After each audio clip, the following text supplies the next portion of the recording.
Today on the Urban Amish Show, we have a special guest all the way from Lancaster, Pennsylvania. My special guest today, Jonathan Lantz. How you doing, John? I'm good. Thanks great. for being here in Franklin, Tennessee. Glad to be here. It's your second time here? Yeah, only my second time. You guys have been here for, what, almost 6 years now? Almost seven? Almost 7 years. Almost 6. Almost 6? Oh, yeah, you're right. It'll be almost 6. Yeah, you're right. Yeah, and it's only my second time, which seems crazy. It is crazy. Well, we're glad you're here. I'm glad to be here. What are your initial thoughts about Middle Tennessee? I like it. I was talking to Mary June on the drive, and it seems like it is a place where everyone seems to be, I don't know what the right word is, not motivated, but everyone seems to have a purpose, is my first initial impression. People walk with confidence around here. And that's the first thing. I mean, I just got here yesterday, but that's one of the first things I noticed. And the scenery is amazing too. Reminds me, so I live about a half hour outside of Chester, PA. And it reminds me actually a lot of Chester. It's kind of the rolling hills and everything. It's beautiful. Well, when we moved from Chester County, PA to Williamson County, Tennessee, six years ago, basically, I noticed that. I noticed that it felt a lot like home in some ways. Did you? Yeah. So MJ's with us today. My lovely wife, MJ. You're good. Okay. Yeah. MJ is the oldest of... Well, why don't you tell us how you're related to our special guest today? Okay. Fill us in. I'm the oldest of 8 children, and Jonathan is the oldest. I'm the oldest girl and the oldest child. Jonathan is the oldest son, number 5 in the family. So he starts actually the boys of the family. Mom and Dad had 4 girls, and then they had 4 boys. I'm the oldest of everybody, and he's the oldest of the boys. So, my brother-in-law, you are a good bit younger than me.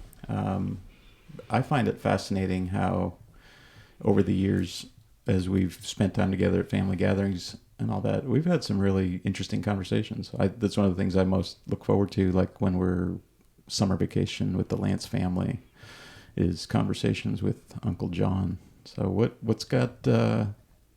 Obviously, you're an intellectual and you enjoy reading and thinking and studying and all of that. What has your attention right now? What are you thinking about? So the two kind of the things I like thinking about the most probably are, I don't know, I like thinking about theology a lot. And then also just kind of, I don't know, politics, but more broadly, worldview, I guess, is the right way to say it. People's worldview, which kind of theology and worldview fits a lot. They fit together a lot. So those are the things that I don't know, I find the most interesting. Right now, obviously, like the whole situation, we're having a conversation earlier today, the situation in Ukraine, I find that super interesting, but then also the dynamics behind it. So what makes people do what they do? So we talked about, Putin, and we talked about Zelensky and the cultural aspect of all of that. I just find that really interesting. And then and then theology as well. I enjoy just casually kind of, thinking about theology, thinking about God and the way that we interact, or our relationship with God. I think everyone kind of views God in a different way, and I think it's interesting. You can hold to a worldview. You can share a worldview with someone, but then you actually get into the nitty-gritty, and everyone has a super specific way of thinking about God and their relationship with Him. That's a fascinating... The other day I saw a quote, or I saw someone say something on Instagram, something like, what you think of when you think of God is one of the most important things about you, or one of the most important things about what you think. I forget exactly what it said, but That's true, and that's been quite an evolution for me over time. What do you think of when you think about God? So, where I go right away is to like reality itself. So what is real? And maybe that's too abstract, but I have a hard time separating God with what is. So I feel like that's something I've been learning too, is how God is in everything. So when I think about God, is right now it's hard for me to be very specific, because I see God in everything, or I feel like God is in everything. So it's almost like I approach it, I come to a situation and ask where God is in this specific situation. So it's almost, rather than saying who is God, I almost come to like ask me to describe something, and I would be able to say, or I'll think about how God is in that thing, involved in that thing. So it goes down to like reality, like bedrock itself. That is God. God is the realest ultimate thing. reality. Yeah, exactly. Yeah. MJ, what do you and notice? I think one of the most important things about what you just laid out is the fact that it's not anthropomorphized. It's not trying to shape God in the image of man. Right. And I think that's a risk.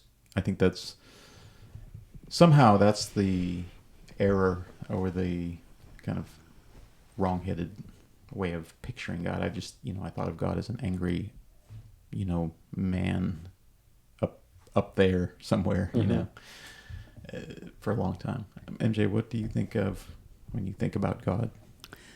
It's definitely something that, for me as well, is ever evolving. And I didn't ever really think of him as an angry person, because that was something that we were taught not to do, like specifically in our family, I think, and was like, that's how not to think of him. So I remember like consciously thinking like, well, he's not, and they're like, even just saying he, right, is a way of doing that, right. But he's not that. And so for me, it has been this process of, and I feel like Jon said it and explained it beautifully, but I am closer today than I was ever to understanding this being as way more than I can even kind of, like, I don't even always know exactly how to think of this being, except that, like Jon said, it's everything. But yet more than that, or... Yeah. Everything points towards God. And everything that's good, true, and beautiful that in the created world, it points towards God, or is a part of, it can reveal something about God to us, I think. And I have still a way to go. I know I do. I don't know that there is, like, I don't think the point is trying to get to this total understanding of God, because I don't know that is humanly possible. But for some reason, this has been I have kind of a complicated relationship with this process, because there's this part of me that, as I kind of let go of this, what I thought was an understanding of God, like this person of, because Jesus is my representation of a person, God person, God human, right? And so that can be kind of a way of understanding God. But if I let my mind go bigger than that and go like God outside of human and bigger, it can be scary is not the word, but it can be almost unsettling, or it can feel unsettling because it's not containable in my mind or with my words. Like it's hard to describe. Right. The words, the ineffability of, when we get to trying to talk about God, he's God is ineffable, and we can. And so words do feel very limiting. I feel like when someone asks me about God, I feel tempted to use all of the cliches, which cliches are, they're cliches for a reason. They do describe, but I immediately want to go to those cliches, and it doesn't for me, it doesn't really work anymore. Right. Because it's just one aspect of God, and I feel like it doesn't describe it well enough. Well, speaking of cliches and things that are maybe wrapped up too neatly, even though they are wrapped up, and maybe that does contain some value, but it's easy to kind of get cynical about that, and kind of they lose their meaning in some sense, and that's part of the critique of the modern church in the West. I think there's a lot of people waking up to an increased sense of their own need, their own desire for a spiritual life, and discovering that maybe the narrative that they had been, the story that they were embedded in Western Christianity, hadn't adequately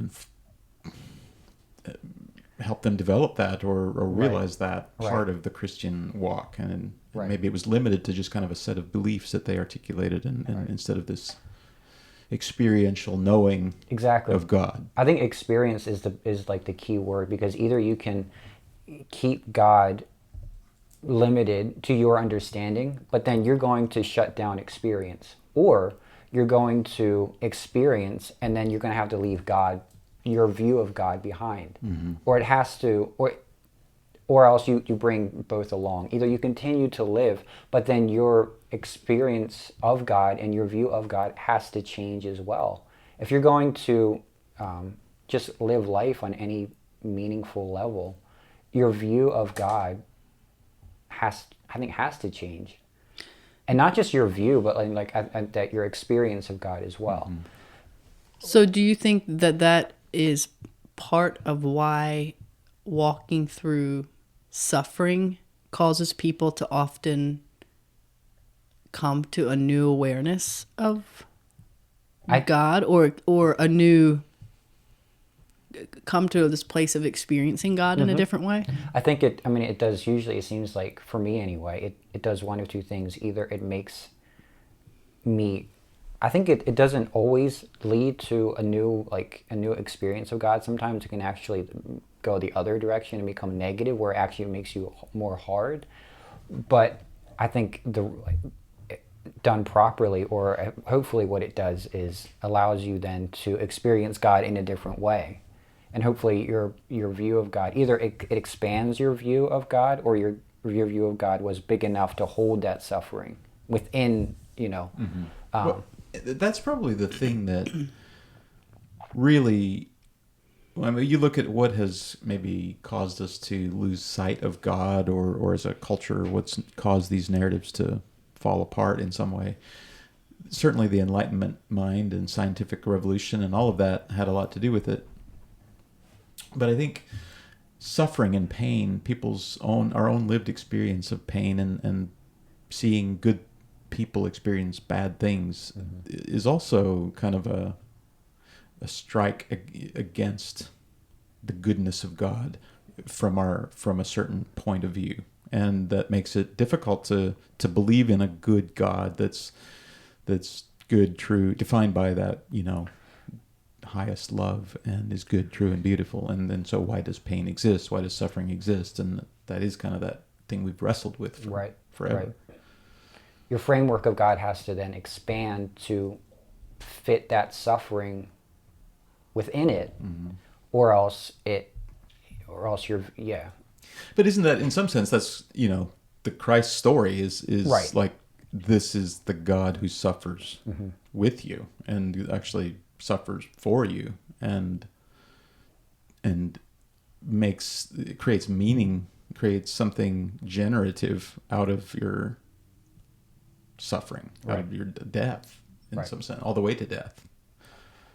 Right, because if God if he goes down to like the deepest level of his reality itself, that has to fit within. If it can't fit that suffering within it, then then it's not real, and it's not ultimately real. It has to be one or the other. You're saying, oh, I like that. You said if your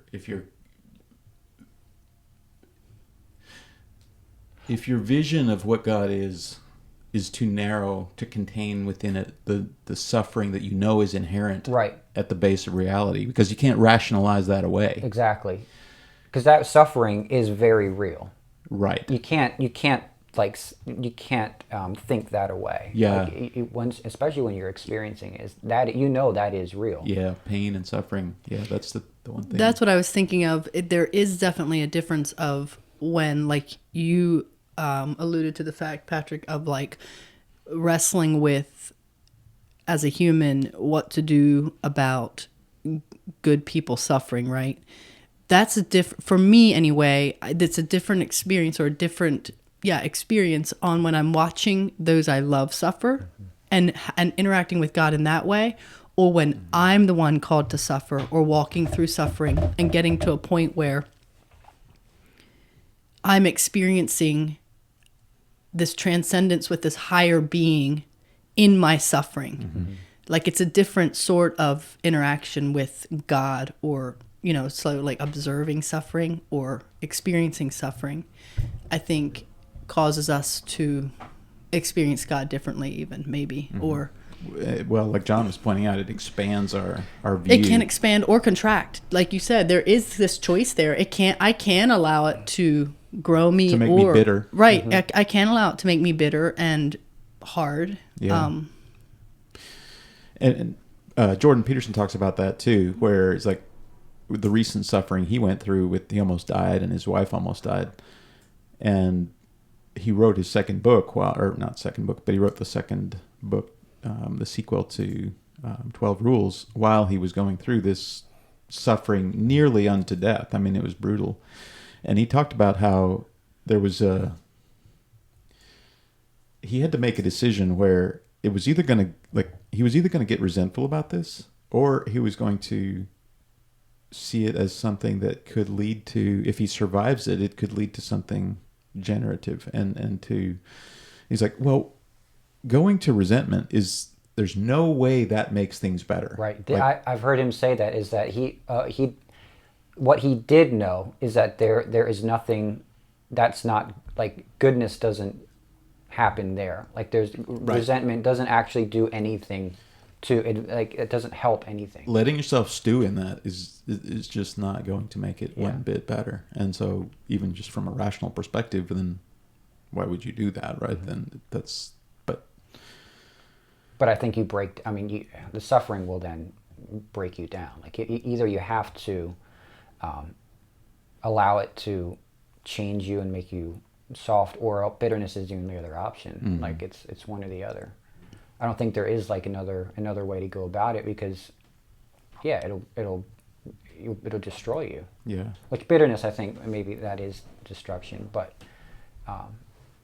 yeah. You've been refined in suffering. Tell me a little bit about your story and your relationship to suffering. Yeah. So I always, like, when people ask about this, I'm not sure exactly. The best place I know where to start is to preface it by saying that I don't think that my suffering is different or worse, or even, it's just suffering. I think suffering at some level is the same no matter, and we all go through suffering to some extent. I think mine might be a little more obvious. So I have muscular dystrophy. It's a genetic disease that kind of wastes. It's a muscle wasting disease, basically. So as you grow, your muscles aren't, basically, just to simplify it, as you grow, your muscles aren't fed properly. So your body is growing, but your muscles aren't keeping up with how your body is growing. So you get weaker and weaker. I walked until my senior year of high school, I think, and then I started using a wheelchair full time. So as during elementary, middle school, high school, walking became a lot more difficult. And the type of muscular dystrophy I have is limb girdle, so it affects the limbs, so my arms and legs. So yeah, so I knew from pretty early on that there was suffering. Like I was suffering. I don't think I ever like articulated that, but I think I never had to deal with the fact that there's suffering in life. I think it was always just kind of, I just knew that implicitly. So yeah, but I think it's still a journey. It's not something that and I don't know exactly how that's played into my life as far as what I often wonder what part of my life would be different if this weren't a part of my life. Would I be the same as I am now? Mm-hmm. It had to change me on some level. Sure. Yeah. But I often wondered that, and I haven't fully thought it through, and maybe I'll never know. Yeah. How old were you when do you remember coming to a point where you really grappled with and wrestled with the fact that you were going to spend the rest of your life in a wheelchair? Was that a slowly revelatory? It was, yeah. I was trying to describe it to someone, and it was actually my pastor, and he articulated it this way. He said it's probably similar to growing old. So it's so gradual that you kind of live into it, where it's not a sudden thing. And so I think it will be different. So for example, some people have, an accident partway through their life, and it's an overnight thing. Mine was not like that. It was so gradual that I never, probably the biggest wrestling for me had happened at the same time as when everyone else does. So like immediately after high school was the hardest time, because life was already, for anybody, life is really unstable at that time. Mm-hmm. And then that's the first time I was like, oh wow, this is going to have an impact on my life. Like up until then, your life is kind of planned. Mm-hmm. And so I didn't really have to wrestle with it that much, because to a certain extent, I didn't know anything different. Mm-hmm. But then after high school, you had to make major life decisions. But then on top of that, I had to take that into account too. It's like, all right, life up until now, I could kind of dream like, after school, I'll be able to do this, this, and this. But then it's like, whoa, now I have to make a decision now, and I won't be able to do certain things. It might sound strange, but I had never really wrestled with that. Sure. And I think that's actually an ongoing thing for me, is knowing where that line is of, how am I going to allow this to affect my life? When's the right time to wrestle with but resist the weakness? Mm-hmm. And when's the right time to just kind of embrace it? Mm-hmm. And that for me is, I don't know the answer. I haven't really come to the bottom of that. I'm curious, what are some lines along which that decision is made? Are there some real practical decisions in terms of, let's say, by resisting it? Are you talking about really fighting the decline in some sense and doing everything you can to? So I know there's some people with disabilities who never want to ask for help. Just a really practical thing, they never want to ask for help. They always want to, and I think that is a good thing for some people. For me, it was never that. I never, maybe I don't have enough self-respect, but I never really, that was never a thing. I never minded asking for help so it was never that. I don't know.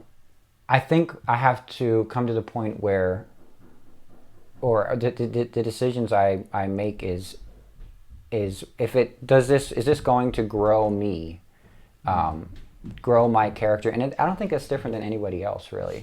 It's you go through life and you come up against something, and it's all right. Am I going to use this as an excuse to not do it, or am I going to push through it, or where's And I don't know. I don't really have a set way of this is, I'm going to do it this way this time, and I'm not the next time. I hadn't thought of that, where in some sense we all have to make that decision of knowing, okay, where's our limit? Are we at our limit? Are we at our edge? And is there utility at going to our edge? Is it utility in actually something that develops our character? Right. And or is it merely utility for the sake of something else? Right. You know, Right. attaining Exactly. something, achieving something, accumulating something, experiencing something, etc.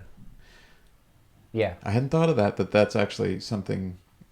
That's a decision we all make at some level. Right. Right.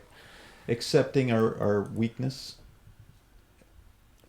And I've been thinking about this whole thing of like, how much do we work to our strengths, discover our strengths and work to them, rather than fight against our weakness? Because I think I used to think about personal growth. We talk a lot about personal growth and development and human transformation here on the Urban Amish Show, how to go from point A to point B, how to, if your present reality is insufficient or painful and not getting you where you want to go, then how do you conceptualize a better and brighter reality? And then how do you navigate there, right? And how do you put the talents and gifts that you've been given to, how do you manifest that in the world in a way that moves you towards that future that you were created for? Right. And sometimes that is fixing weaknesses, but yes, sometimes. and I've shifted recently from, okay, I'm going to attack these weaknesses, to, okay, I still have some weaknesses. Some of them are pretty deeply ingrained, and I might be able to get more leverage on my trajectory, my goals, my etc. if I just spend more time in my strengths rather than focusing on the weakness and maybe just accepting some of those limitations. And I don't know you're right. It's a deeply personal journey. It is, yeah. And just the example of Christ. So we're called to, that is how Jesus' kingdom advances, is through weakness. But where's that line of struggling against weakness, but then also allowing weakness? Because that's how God's kingdom is going to advance. How do you where's a line of fighting against it, but then also allowing it to shape you? And maybe the fighting against it is the shaping. I think that can sometimes that builds character as well. But I think sometimes accepting limitations and living within limitations is also a form of personal growth, is finding out where your limitations are. Right. As long as those are the true limit. And exactly. That's, how do you think, when you think about this, MJ? Well, I'm sitting here taking it in. I'm not actually sure, but I think when I think of something like muscular dystrophy or that sort of a weakness, that does have automatic set limitations that you already are very aware of, that you can't fight, but it's outside of that, right? And I'm thinking of like my own, like you were saying, like what our own weaknesses are. And I think sometimes they may not be as obvious, like you started saying way in the beginning, which may keep us from being as in touch with them or knowing how to interact with them in a way. And where do you allow, what defines you? So I used to be no, I'm not going to allow this disability to define me. But then to another extent is, yes, this is a very, very big part of my life, and maybe it should define me on a certain level. Yeah. Where do you let your weaknesses, how do you let them define you? It's often like, don't let your weakness, that's kind of like the saying, don't let your weakness define you. I don't really have a choice. I mean, I'm in a wheelchair. That is the first thing that people see. Yeah. So I used to be like, all right, don't just, please look past the wheelchair and look at me. But that's also, I don't think, that's asking people too much. And actually, I don't even know if I want people to do that. Right. Because it's a part of you. Exactly. Right. And it's a part of you that they miss out on if they don't acknowledge it at all. Right.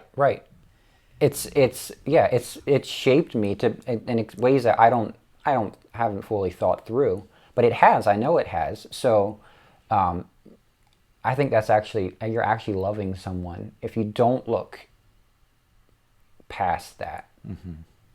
You are actually interacting with who they are. Actually, last week we went through it was John chapter the first like 9 verses where Jesus heals the man at the well of Bethesda. And one thing he does there is there's the pool of Bethesda, and there was a whole bunch of people with disabilities who would be by the pool hoping for, to be healed by the water. And they were just around the pool. And what Jesus did is he actually comes up to the pool and approaches the man who had been there for 38 years. Or no, he had been disabled for 38 years, and it says that he had been by the pool for a long time. And the question Jesus asks him is, do you want to be healed? This was the guy who was by a pool he was specifically there hoping to be healed. And Jesus asks him, do you want to be healed? So Jesus met him like right where he was. He did not look past his disability and just assume, all right, this guy clearly wants to be healed, I'm going to heal him. But he met him right there and asked for a response. So that it's easy to do that. And that's what I used to wanted people to do, was when they interacted with me or they met me, is to look past the disability.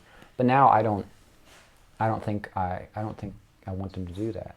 I think one of the things that MJ and I have discovered is that one of the biggest gifts that we can give each other is our presence. Right. And just witnessing the unfolding of the unique Imago Dei human being in front of us. Which goes back to what we were talking about earlier of what God actually is, or what's our view of God. If he's if he's involved in everything, it's the baseline of reality itself. Then we should embrace all of that. Yeah. MJ, do you remember when you first found out that Jon had muscular dystrophy?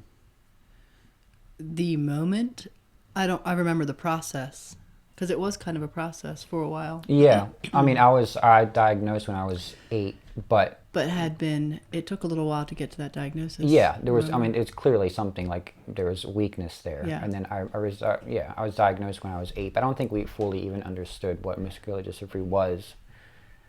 Or how it would end up playing out completely. Manifestation of it But would I be, would have right? been, if you were 8, I was 18.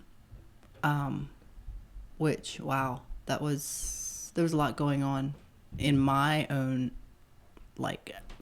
place at that time as well. Like, in our family, there was a lot going on at that moment. But yeah, I remember the weight, I think, that, again, because it was so unknown, there was also some sort of, I think, and this sounds maybe harsh, but I think there was, because of the process, there was this relief and this grief, because it was like, well, we know now, we have something to that we we can understand fully. It had a name. It had a name. Yeah. I remember, I was only 8, but I remember feeling that. That is one feeling that I do remember. It's like the unknown monster outside the gate finally had a name. So maybe that's why, when I talk about it, people ask me, how did this affect you? And I don't, there's no trauma there. It was not a traumatic experience at all. It's because, and this sounds really weird when I say it, is that one of the feelings I remember is relief. That is one of the dominant feelings I remember, at the diagnosis, is relief, knowing that this is, then I could, like you said, then I could allow it to, it wasn't just, well, there's just something vaguely wrong with me. It's this specific thing, and I can separate that from myself. Is this muscular dystrophy? I have muscular dystrophy. I'm not just I do remember. So that's interesting that you actually felt that as well. Yeah, I remember that. And then obviously it's also met with grief, because it's that death to what you hope for, or what you the vision that you have.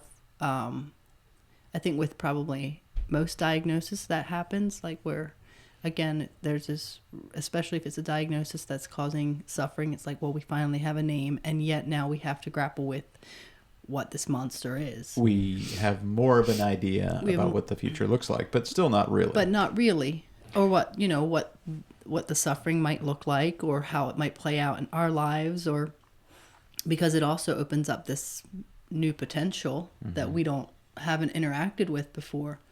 Do you remember learning about Christian's diagnosis. I remember that one, yes. And I remember it was a different sort of feeling. Christian is our youngest brother, so John is the oldest of 4 boys, and then Christian's the youngest, and he is how much younger than you? He is 9 years younger. He's Yeah, because I was 23. 19. Yeah. And he also has muscular dystrophy. And I would have been married when he was diagnosed then. And I remember the specific weekend when the diagnosis came, because it was a weekend that you guys were all going to the cabin together. It was a boys' weekend, the beginning of a boys' weekend. For some reason, the diagnosis came then.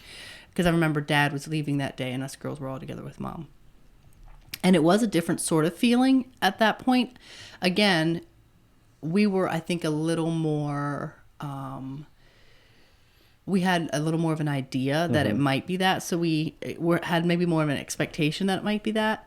But there was this, we had also had a clearer vision of what it would look like. Right. That was the hardest part for me. So Christian's diagnosis affected me so much more than my own. Than your own. Because I knew I had a much clearer expectation for what the journey would look like. You knew what he was going to have to go through. Right. Yeah.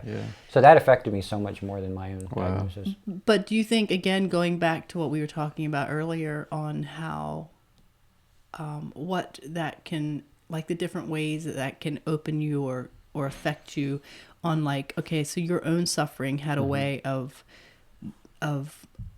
breaking you open, interacting with God. But watching your little brother go through it was something that was a different sort. You had a different set of questions for this God at that point. Exactly. Yep. It's just, it is different than, and I probably, even though I don't understand the suffering because my own body isn't feeling it, I probably had more of the questions about when your diagnosis came along that you did than when Christian's came along. Oh yeah. Right, and it's exactly because when someone else is suffering, it's a different, like you said, it's not physical, but you do take on their suffering to a certain extent, and it's worse because you don't know how to alleviate it. Even with Christian, I didn't know how to, because I knew that, I tried to put myself back in my shoes when I was 8, and when you're 8, people say things, and it doesn't really, it's everything sounds cliche. Right. It doesn't register in the same way. It doesn't. No, it doesn't. So, and that's the hardest part then, is having to all right, well, suffering's going to come. It's just going to come, and you just kind of have to, I think the best thing, like you said, we're talking about, presence. That's the best thing to do in that situation, is just simply, I'm present for this. I'm along for the ride, and I'm here. Right. To go through this with you. There's a witness, and that's really the thing that I think about with Christ in our suffering, to the extent that I've experienced suffering, is that exquisite presence of God with us when we allow that suffering to break us open. And it's this, you can't erase the pain, and sometimes the pain has a kind of purity to it it's that knife edge, it's that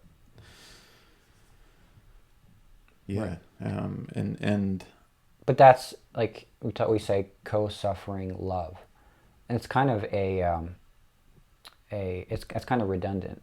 That's what love is ultimately. I think is the co-suffering at its most basic level. Is I'm coming along beside you exactly where you are. The lowest, I'm going to come. That's what Jesus did with the guy at the well. He came down to him on his level. It wasn't, he didn't meet him anywhere else. It's, do you want to be healed? Came down right there. Yeah. What do you think that the implications are for Jesus asking the man, do you want to be healed? What was that about? So, I think that, like I said... Is the implication that there might be a condition where somebody would be doing what he did and at one level not wanting to be healed? No, because he was at the pool. People went to that pool to be healed. That's why he was there. So the question really was only a way, or maybe not only, but was definitely a way of meeting him where he was, more than it was a question to be answered yes or no. Right. It was I think so. I see you, and I see you're playing out of your story in some way, and I'm here. Right. Right. It's almost like the question itself revealed a co. I don't know what the right word is for it, but the question itself told the man that Jesus was meeting him where he was at. You contrast it with earlier in John. Jesus says that he didn't reveal him. He didn't. What's the word? He didn't. The translation of it is that he didn't open himself up to the people. He didn't. I can't think of what the word is now. But in other words, he did not open himself up to the people around him, because the people around him were Pharisees, and they didn't actually see their need for Jesus. So he couldn't open himself up to them because he couldn't meet them on that level. They didn't see themselves as suffering or as in need of they didn't. So that's where then Jesus could meet that man, because he already knew he was suffering. Jesus didn't have to tell him that. Mm-hmm. All Jesus had to do was come up to him and ask him a question: do you want to be healed? Mm-hmm. I see when I work on things like leadership development and working with our team at work to help people to discover more of their talents and gifts and all of that. One of the big things that informs our development, the development of our psyche, is what we do with our pain, what we do with our suffering. What's the story we tell ourselves about our pain? And especially in leadership, it's like if a young man grows up and becomes a leader but doesn't adequately deal with his pain, and then you have a big guy he's in a big role, but he's a little guy in his psyche, in his development, because he hasn't really grappled with his core pain and his core needs, and hasn't developed any healthy practices and spiritual practices to really deal with that. And so he that either numbs them out or projects them onto other people, or allows it to drive him into other kind of patterns of behavior. And I experienced a lot of that too. In some ways, like, how do you, it's almost like you've allowed your suffering to break you open in a way that, hopefully, I tell people that the temptation for me is, stoicism is the big, that is how I deal with pain most times, or the easiest way to deal with pain is to not actually grapple with it, is just to kind of remain stoic and say, well, the world is the way it is, and I'm just going to have to kind of ride it out. Mm-hmm. But I don't think that's not dealing with pain. Mm-hmm. It's not working through it, and it doesn't go away. It's the confrontation of it, I think, that actually then is what develops character. And you said, makes someone grow up. Yeah. Yeah. What are you most hopeful for? What do you hope for? When you think about the future and you think about your life and the things that you'd like to experience or see or witness or any of that, what do you think about? What do you hope for? I don't I'm not a big I'm not a goal-oriented person. It's just not who I am. I want to get to the place where I can say, so I have this down. It is what it is. I have that down pat. I want to get to the place where I can say it is what it is and it is good. Adding on that extra, and I don't know exactly if I know when I've gotten to that place. Maybe it'll just one day happen. Hopefully I'm working toward that. But I think that's ultimately what I want, is to be able to say, not just say it is good, but also be able to say it is what it is. Mm-hmm. In other words, that's the acceptance part of it. But then you go one step further and say, and it is good. Yeah. I think that's the hardest part, and it goes back to seeing God in everything. Mm-hmm. Yeah. That reminds me of the German term Gelassenheit. Yeah. Talk about Gelassenheit a little bit. Well, I think the English translation of that is that it is okay. Realizing that what is and is good, Right? And having peace with that, and it is something that, like it's a what. I don't know what is it. It's a radical acceptance of what is, while hoping for the good, the best to. I don't know. I mean, I don't want to speak into something I don't know about here. But it is. It's hopeful. I think at the bottom of it, right? It's hopeful that the world. If the world is good, it's not fatalism. No. Right. No.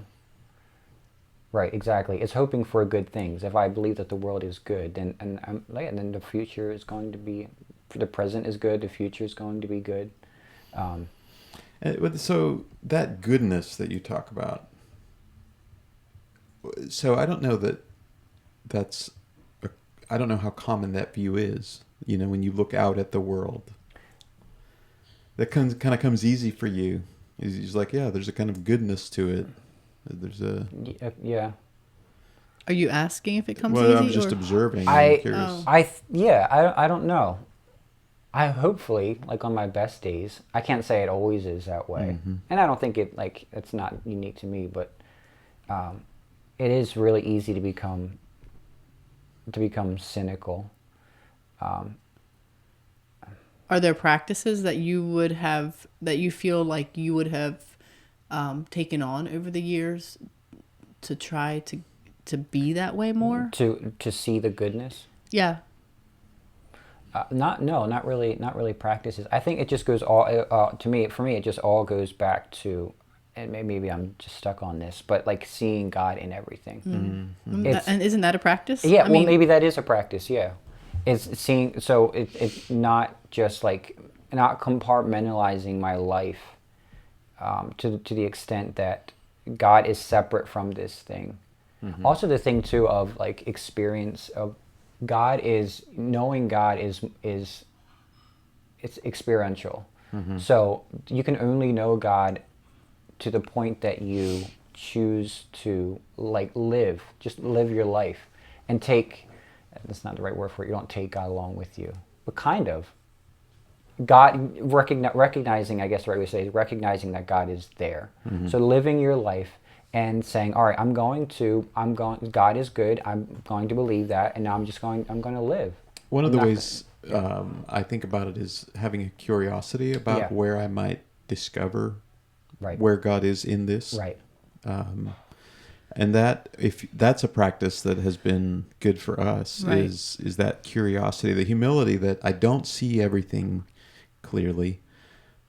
The God that I love is with me, and he's all around me, and he's in this. And if I don't see him, it's perhaps a lack of imagination on my part. Right. And so assuming that God is here, and if I don't see him, or blindness, exactly, then I'm not seeing correctly, rather than assuming that he's not here. Right. And I think this isn't original with me, but we've talked about this, and I don't remember where I first read it or saw it or who gave it to me, but the idea that, and I can feel the difference in my heart just talking about it, instead of trying to bring God to everything, it's finding God in everything, seeing God in everything. So it becomes, instead of this doing, it becomes a resting. It is this being, again, not passively resigned, but resigned in a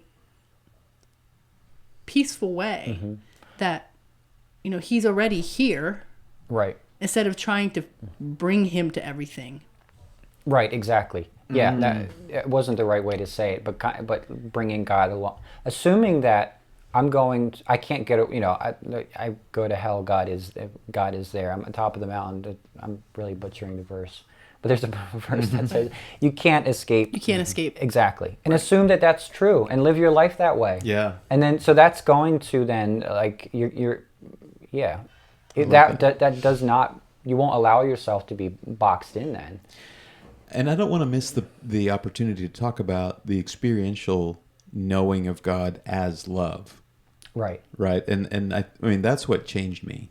And I think that's what changes people is when the Holy Spirit wakes people up to this knowing that they are loved by God, and that knowing love, knowing that this God that you are learning to see all around you and in everything, and witnessing this true goodness and beauty, it begins to build evidence in your own life that you begin to see it emerge. It's like, yes, I see this love actually change me, and you get to know it as an experience, not just a propositional knowing in your mind, Right. And I think that's something that's a story that I don't want to miss the opportunity to drive home. A point to drive home is that it isn't that the knowing God and walking with Him and experiencing His love isn't a set of propositions that we merely articulate, but it's a present reality that we engage in and that we participate in and that we make manifest. And often you sometimes, a lot, hopefully, you see that as you're living, like you know, I feel God is loving me right now. Yeah. But I think a lot of it too is looking back. So like for me, it's my biggest fears. So what has happened is, like after high school, it's like, all right, so I'm going to grow up and I might not experience certain things. Actually, I probably won't experience certain things. And then so you don't want to think about it. For me, it was all right, I'm a stoic. It's all right. It is. But then 10 years down the road, some of those things have happened.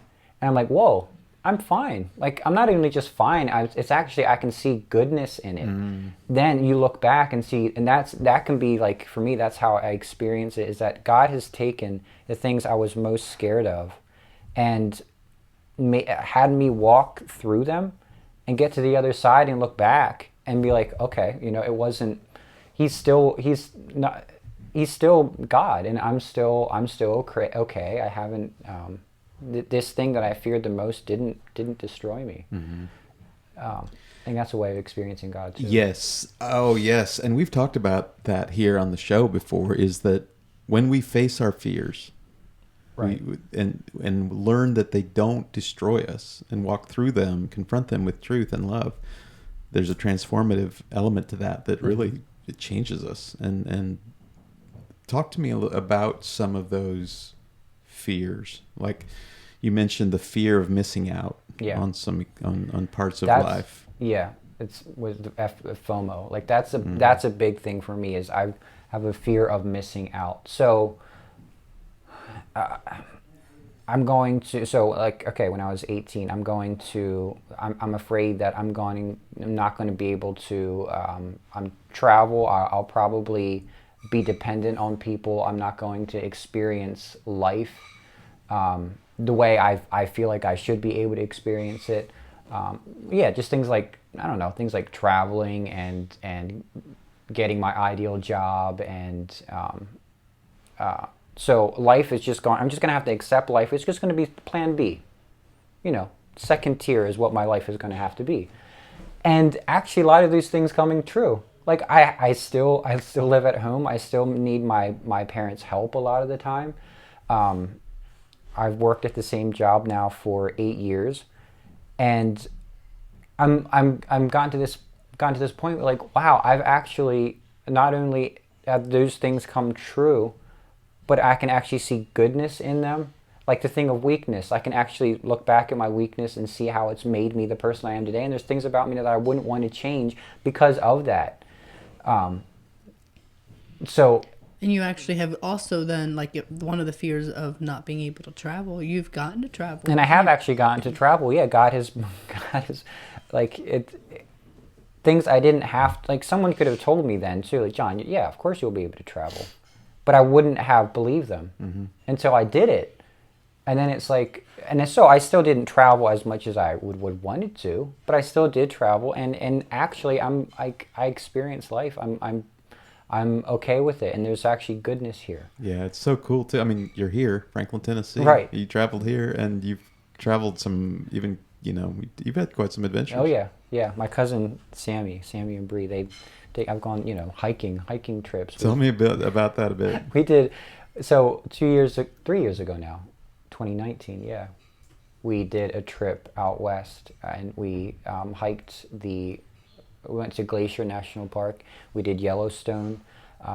We did the Tetons, and he bought a backpack where he actually carried me around on a backpack. Like I was on his back. One hike we did like 6 miles, and so we did that one year. The year after that, we did Arizona. And so I've gotten to experience life in a way that was completely different than what I thought I would experience life. You were on a 6-mile hike, carried by your cousin. One grown man carrying another grown man for 6 miles. Yeah. If you had told me that when I was like 18, I'm like, all right, no, that's not going to be. Yeah. But then getting to that point and experiencing it and like. Yeah, and I think that's what a lot of life is, and God doesn't. It would have been like if God would have said, "All right, I'm going to make you get over your fears right now," and just like snap His fingers, I probably wouldn't have been able to like live through it. Like I couldn't have, and I would just been like, "All right, this is horrible," and I'm suffering now for no reason. But to actually go through life and kind of forget about your fears, and then just slowly, one after another, you experience them, and then you get to 10 years down the road, and you look back. And it's like, wow, I'm not. The fears kind of went away. I experienced them, and they went away.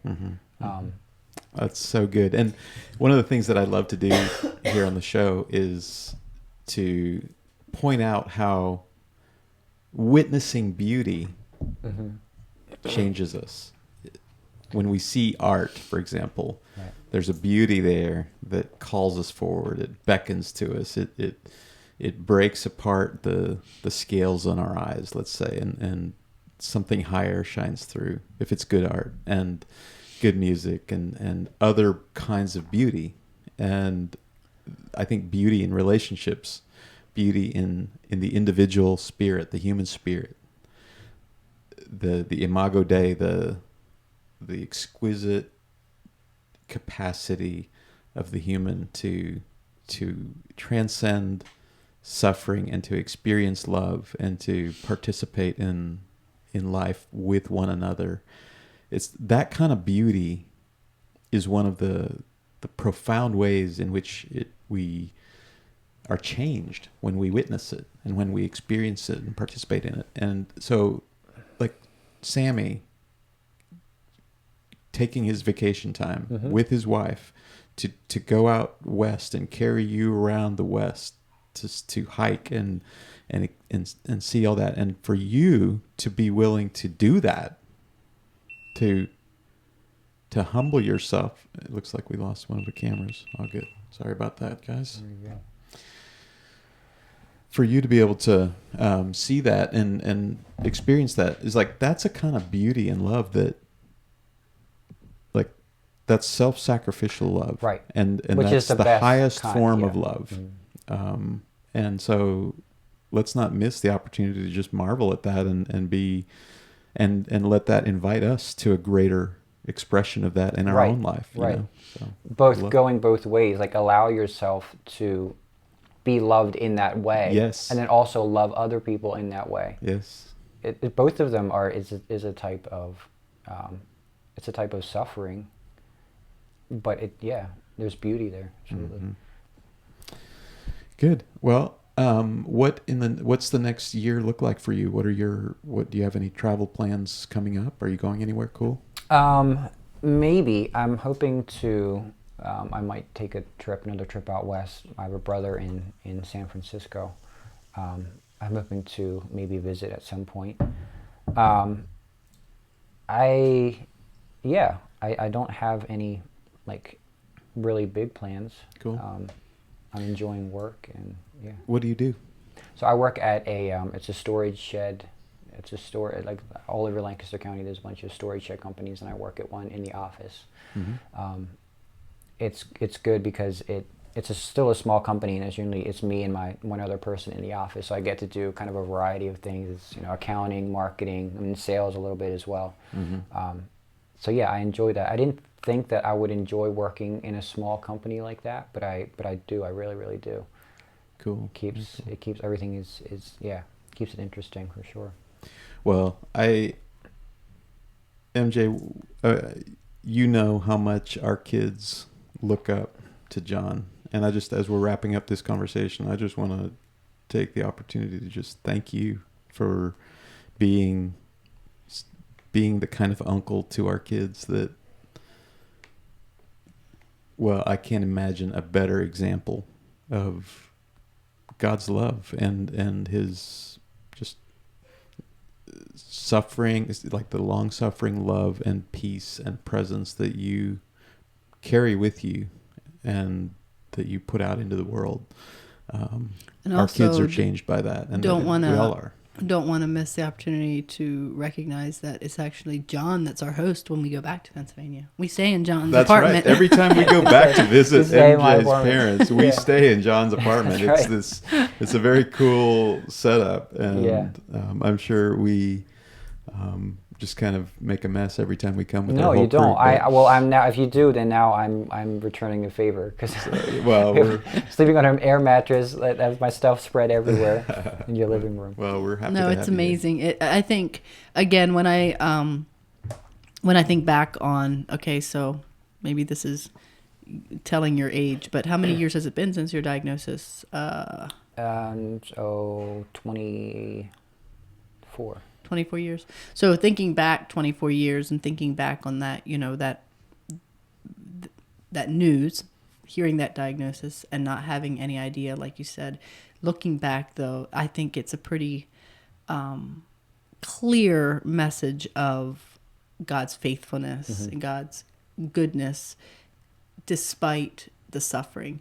And I did have one question just recently I interacted with somebody who is in the middle of suffering right now, suffering that is something that I can't even imagine. But our interaction was around when you're suffering and there are well-meaning people in your life who are wanting to come alongside, wanting to understand, wanting to know, or wanting to maybe say something, but it just comes out wrong.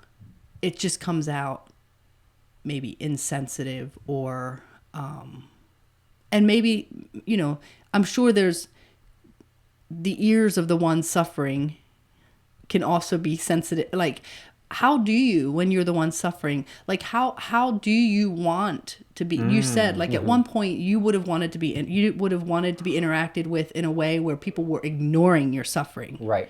And now you've kind of grown into this place, which I think it is a process and it's a part of growth, like into this place of like recognizing it can feel like love as well, right? It's right. Recognizing, but like the insensitive or what feels like insensitive. What do you say to the people who are both ways? What do you say to the people who are in the middle of suffering and have people that come and say things that just feel so wrong? Or, it's kind of like when somebody dies, what not to say. Right. Or what, and then what do you say to the people who are wanting to interact with somebody that's suffering and like, do you just acknowledge it and go like, I don't know how to be, but here I am? I think that's the biggest thing. So I am on this side of, even when someone would say something that to me would come out wrong, I still wanted them to say it because it always amazed me that they actually would say something.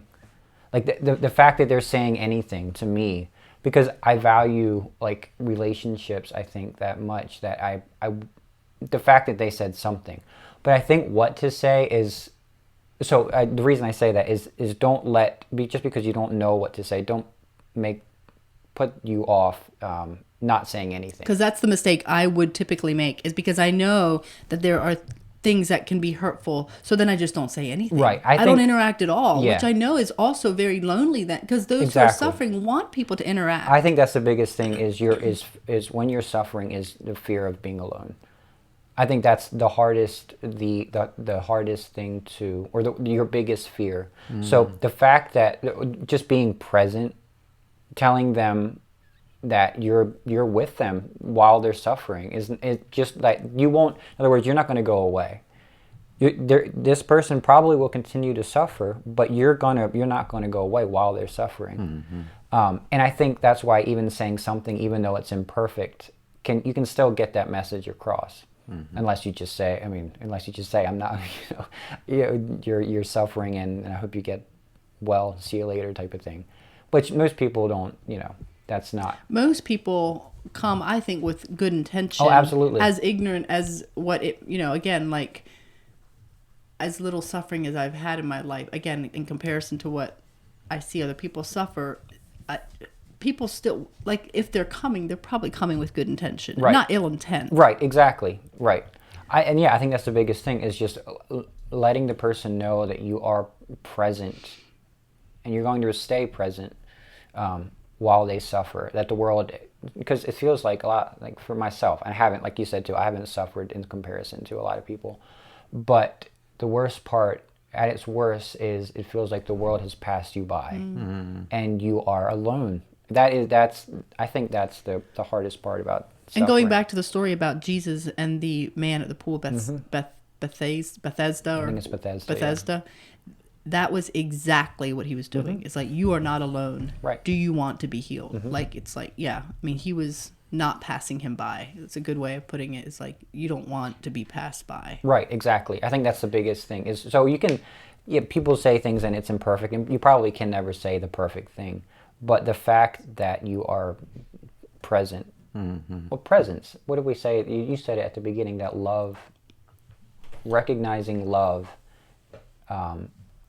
is how did you say? I forget exactly what I was saying, but is this like being willing to just be present with what's unfolding? Yeah, the right. human being that's in another person, in this present moment right now.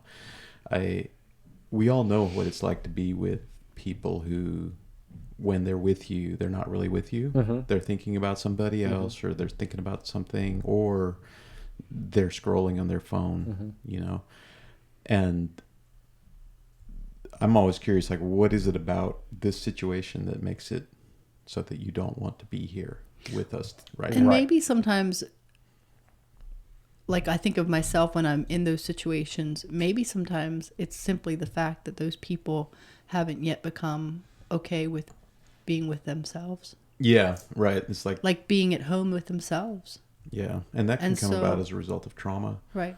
All of that.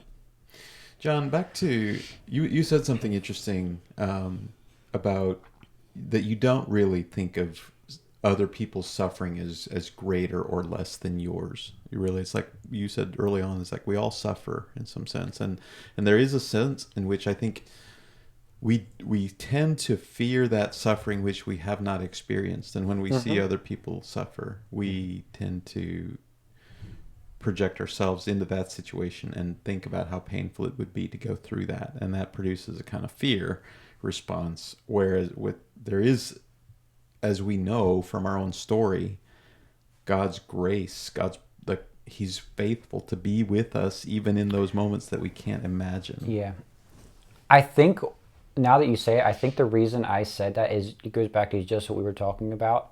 I didn't want, so if my suffering was greater than everyone else's, that was again a level of separation.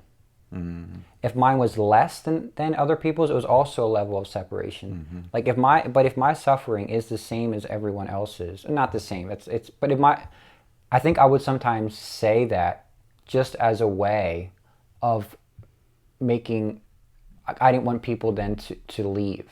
Yeah. Does that make sense? It was a way of connecting, that you recognizing that you see suffering in others as well. Well, or recognizing that being with suffering is uncomfortable in some sense, or it can be uncomfortable, and you don't want other people to feel like they're not able to be with you. Right. Either I'm put on a pedestal, which then again, I'm not with anyone. I'm still alone. I'm up on a pedestal. Right. Or, like you said too, just looking past the suffering, then you're also not being present. I think subconsciously that's probably where that it's true. But I think that's probably why I said it, or I do say it. Yeah. It's because I don't want to be... I'd rather them not acknowledge the suffering and still be present, which is a way of acknowledging it, I guess. If I know that they're not just simply wanting to talk about my suffering in order to kind of put me in a box, like, or to talk about my suffering in a separate way of talking to me. Mm-hmm. If I know that they're talking to me about my suffering, then it's presence. But I think there's also a way of talking to someone about their suffering where you make it like, I don't know how to say it. You are projecting something onto them. Yeah. You're not actually talking to them. Right. You're talking about their suffering. You're projecting onto them your own fears. Yeah. You either make them you kind of someone called it it's not something like disability porn or something like that. Oh yeah. It makes you feel good to talk to someone who, and like I said too, it's coming from a good place. Well, and again, that kind of goes back to my question about like maybe less about what not to say, it's how not to be. Yeah. With those that you see suffering. If you truly don't interact with somebody that's suffering out of this place of obligation. Right. But more out of a place of like, if you truly want to interact with somebody and see somebody where they are and recognize their obvious suffering, then do it that way. I'm going to take the whole package. Right. I'm going to be with you in the suffering, but I'm also going to be interested in every other part of your life as well.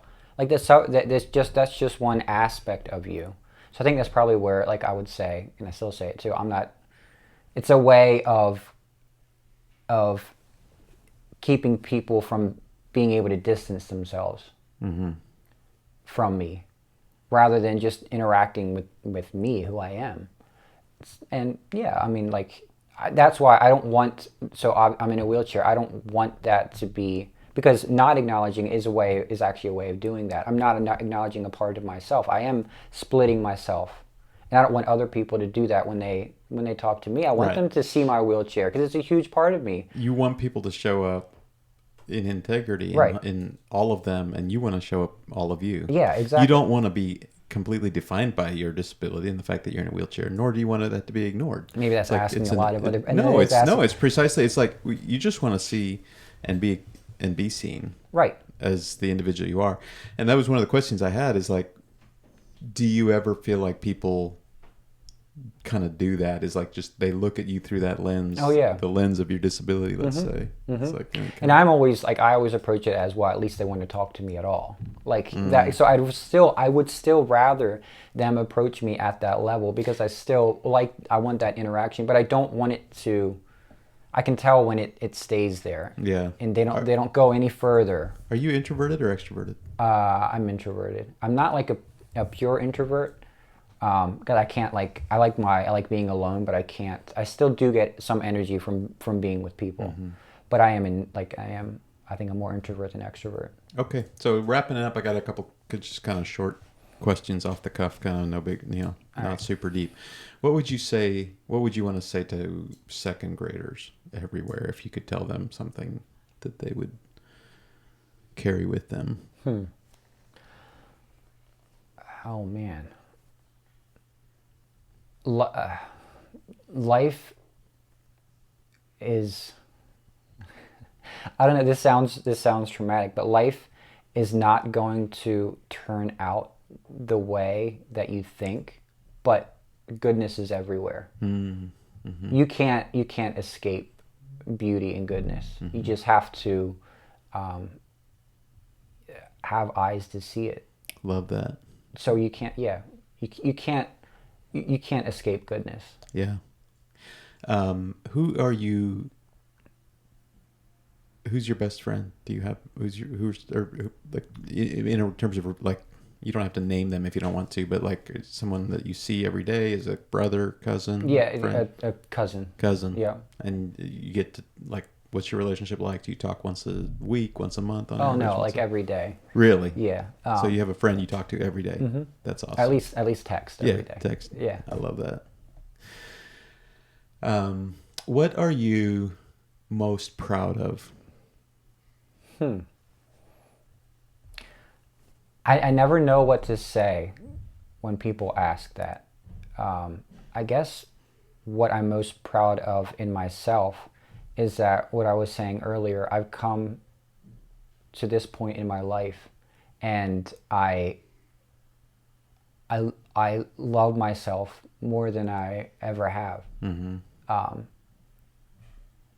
And I don't know anything specifically. It's just that I am where I am, and I feel like a person worthy of love. Yeah. I think that's you feel something. at home with yourself? Yeah, right. Mm-hmm. And I think that's something to be proud of, because I wasn't like that for a long time. Yeah.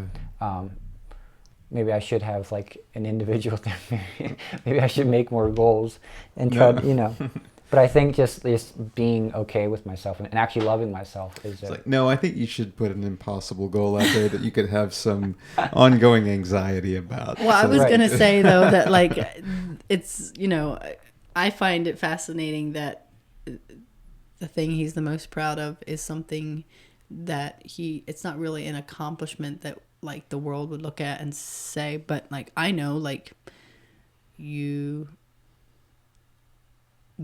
have the opportunity to preach Sunday mornings at church. You have the opportunity to like, there are a lot of things that you could have said that you're proud of.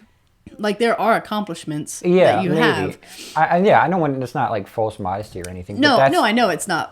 Because I think it's genuine. Right. Like, but that is the thing. I like myself, and I think that's something to be proud of. That makes you comfortable to be around too, right? Because it's like we want to be around people who are at home with themselves and are comfortable and enjoy being with themselves, Yeah, it is hard to be around people when you feel like either you have to be the one to help them love themselves or be around people who, you're right. It's a lot easier to be around people who are okay with themselves or at home with themselves. Yeah.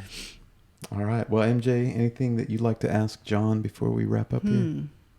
I wasn't sure what we were going to talk about today, so this has been fun.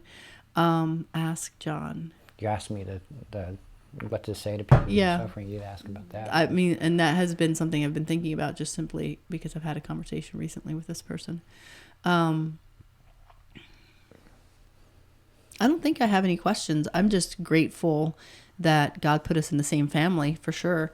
I think of something, and again, this is something, it feels like something that I get to experience maybe at the sacrifice of your suffering, but something that I love for my children, like you said, Uncle Jon is somebody that they look up to, but I'll never forget. I think that one of the gifts that we get to have by having you in our life with your suffering, like that part of you, is that my children don't have, like they get to see people who may have to live life differently than they do and don't have the hurdle of like trying to understand them. Like my children just automatically know how to, because one of their favorite people in the world is somebody that has had to live in a way that's different than they do. I remember when we were at Disney World when Bridget was 3, I think. She was 3.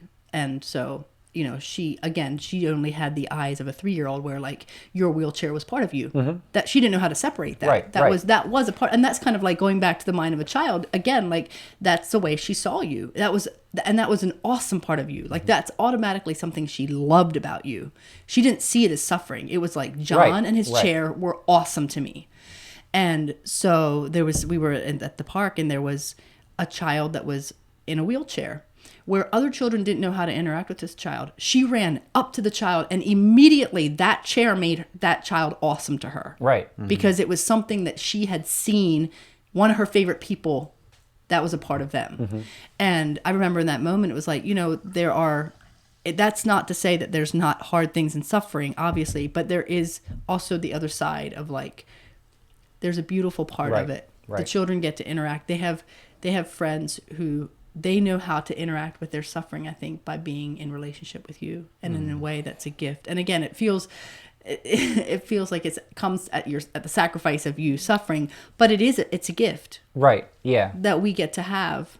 I think that's the biggest thing of of our family too, is that I never felt the need to avoid pain or avoid suffering. I could express it, and I could, it wasn't. You could live in it Exactly. without like pretending or having and it to- wasn't sometimes the extreme is like you wallow in it, but then the other extreme of then you ignore it. And it wasn't that. It was just, I was allowed to deal with it in my way and continue to deal with it. Yeah. Do you, maybe this is a little irreverent, but like, do you have a story or a recollection of a time when you were trying to do something or accomplish something, and you ran into your physical limitations? Because you really are trapped in your body in many ways. Like your body can't do much. Like you rely on people to move. Like this happened like 2 weeks ago. Hopefully I think it's a funny story. Hopefully other people do too. So I was at home by myself. I was in the bathroom, and I was finishing a shower, and I transferred from a shower chair into my wheelchair. And this time I didn't have the wheelchair wasn't quite close enough to the shower chair, and it was all in slow motion. It felt like slow motion. I felt like I was starting to slip. I was like, all right, this is happening. I'm slipping toward the ground. And I caught myself like halfway through. And I said, okay, now I can maybe reach my phone from here. But as I was trying to reach my phone, it went down like I fell the whole way. So just onto the ground, like flat on my back on the ground. you fell onto your back in the shower. off of the shower chair. Yep. And I looked up, and my phone was up on a shelf. So I said, okay, I need to find a way to get to my phone. And so I tried to just picture someone on their back, like with my legs weren't flat, my knees were kind of up, trying to move myself forward, maybe an inch at a time. I probably had to move like 2 feet to get to my phone. Okay, so you're scooching across on your back. On my back, yep. With the very limited kind of... Water still running or no? No, the water was off. Okay. Water was off. So you're kind of on the cold tile floor. Yeah, I was getting colder by the minute. Yeah, it's not funny. Why are we laughing? It's awful. And I was getting closer and I forget how it felt longer than it was. Like everything was, like I said, everything was kind of in slow motion. I finally got to my phone, and I called Dad, and he was away somewhere, probably like a half hour away. So I just literally had to lay on my back on my phone, like, I don't know, scrolling the internet for a half hour. So that was definitely like a limitation. That is running you smack dab into the jaws of reality when you have muscular dystrophy. Yeah, and I take it for granted because that doesn't happen. Like, it very rarely happens. And I'm usually completely independent. I'm cold, wet, and naked on a tile floor, waiting for somebody. Did it not hurt when you fell? No, it didn't, because it was kind of like. Do you ever see like those car? It's like a wooden toy, and a car, they slide down to go this way and then this way and this way. So it's kind of like that, like almost like a bouncing effect. It's kind of bouncing my way down onto the ground. So, have you made systematic changes to your showering routine to avoid this? I'm just more careful. Like, I just make sure when I'm about to transfer that I'm doing it slowly enough, because that was the reason I was going too fast. Mm-hmm. So no, I haven't. I should probably. And it is true. Like, we are all spiritual beings trapped in a physical body. Some of our physical bodies are a little more limited than others, right? Right, but we all have limitations. We all do, and so I'm not nearly as aware of how trapped I am. Well, and I may not be as trapped as you are either. That's what's interesting too, because in that moment I was like, wow, yeah, I am limited, which is dumb because of course I'm limited. But I didn't actually think about it. I'd forgotten about it because you just get used to it. And then you bump up against something where it's like, wow, yeah, I am. There's a novel situation. I've never been stuck here before. But right, man, I'm exactly. Stuck. Yeah. I'm really limited. Yeah. There was another time this one is like more on the funnier side, but we were in a field. It was actually up at the cabin. Mm-hmm. My cousin was pushing me in a wheelchair, and we decided that we're going to chase a groundhog. I don't know why. So he just ran full tilt on the wheelchair, and we actually hit the groundhog hole. And I went flying. Like I just fell off the chair, just like flying into the air. And he just kept running. He didn't stop. I think he actually kept pushing the wheelchair and just kept running. There's an empty wheelchair being pushed full tilt through a field chasing a groundhog. And you were like sprawled out. At what point, like a couple seconds later, he realized there's no Jon in the chair? No, I think he realized it pretty much right away, and I told him to keep running, and he didn't need like any like excuse to keep running. He like, just kept I'll come running. collect you in a bit, but I got. Yep. I don't know of a better way to end this podcast than running after a wheelchair with an empty. Running after a groundhog with an empty wheelchair and you sprawled out in the meadow. That's kind of and that's a metaphor for life. Like, keep chasing it, even though you're sprawled out on the ground. Like keep chasing. Surround yourself with community that will keep chasing. Right. That's right. Surround yourself with people that will push you through a meadow at a high rate of speed and collect you if you get thrown off. Right. Oh my. Oh goodness. Well, yeah. I mean, I feel like you've definitely been inspiration and shown me how to suffer gracefully. And yeah, I'm sure there's days where you'd probably want to look at God and say it'd be nice if somebody else would be that inspiration for people in suffering. You know. It'd be nice if there'd be somebody else that could be showing this, but. Yeah, I mean maybe, but I do that then as well with other people. Like I use them as examples for myself too. So it's not different than I do the same thing.